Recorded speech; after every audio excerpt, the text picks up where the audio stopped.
was supposed to be a better entrance. What's up, tubers? Jimmy J, Cryptographic.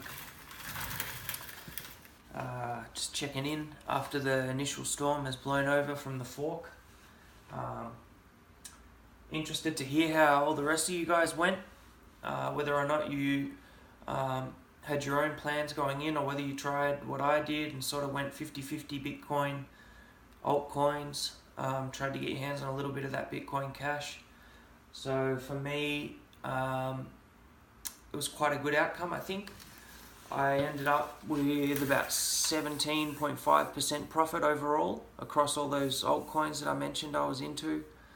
And that was just over the space of, it was about 15 minutes when the fork happened. So just a testament to kind of, hedging your bets and then sticking to your guns and sort of being there ready with your trades at the ready, all your tabs open and whatever, ready to take advantage of that kind of situation. I wanted to drop a pretty important thing that I've been learning as I trade more and more, and that I think it's pretty important that everyone learns, and that you hear a lot of the big guys saying over and over again, and that is that you should never be scared, you should never be afraid to take profits, because I know that for myself, for the longest time, probably over a year while I was trading, I was always just caught up on, it's in profit, but it could go higher. Look, it's hovering around there. It looks like, there's sell order. There's a lot of sell orders, and there's a lot of buy orders. There's a buy wall there. It looks like it might go up more, blah, blah, blah. And then something happens and the thing tanks, and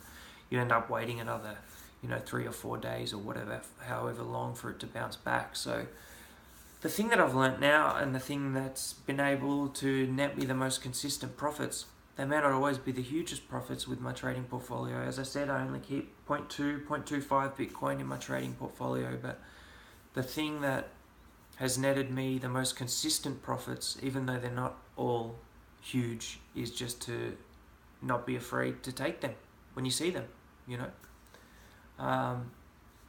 So, it can help to have a kind of to set yourself a little range within your head. Like you want to make a minimum profit with each trade kind of thing. You might want to start out, you might just want to make 20,000 sats or something like that, depending on how much you're investing at once. And you might say, okay, if I come into the room and see that this guy's in between a certain price range, I'm just going to sell it straight away, rather than going, what is top, what is bottom, and that kind of thing. And the other thing, which I'm going to probably talk a bit more about in probably a bit more of a longer video with my top tips and the top things I've learned about trading, is dollar cost averaging, and the practice of setting yourself a time, whether it's every Friday or whether it's every the last day of every month, or every fortnight or whatever, and splitting up however much you want to invest in a certain asset, whether it be Bitcoin or Litecoin or whatever it is. You might say, okay, well, I want to put $2,000 into Litecoin. So you've got $2,000. Say you split that up into 12 payments, and you might say you want to do it every month, or you might want to split it up into 20 payments of 100. And split it up over 20 months. Doesn't really matter, but at that same time each month, no matter what the price is, you don't worry about whether it's at bottom or whether you think it's going to drop more. You just buy your $100 worth of that asset and sit it away in your wallet. And over time, what you will see is that as you put in that same amount each month, some months it'll be down, some months it'll be up, but that's where the dollar cost average comes in, and you end up having bought in at quite a good price, and by the end of the year you should see some pretty sufficient profits. So dollar cost averaging, definitely have a look at that.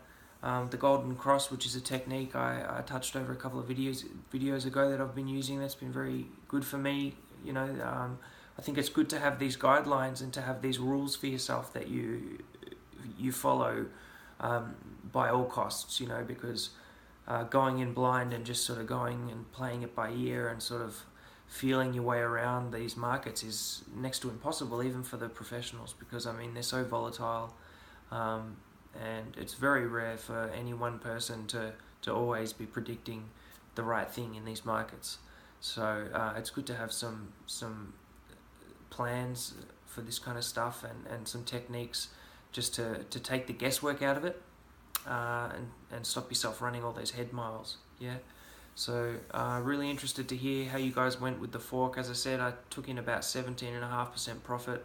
I'm now going to wait probably for the next 24 hours or so and see how the dust settles with all the prices in the altcoins, and then after that I'll be going back in, starting to buy some more. I'm trying to update all my trades on Twitter now.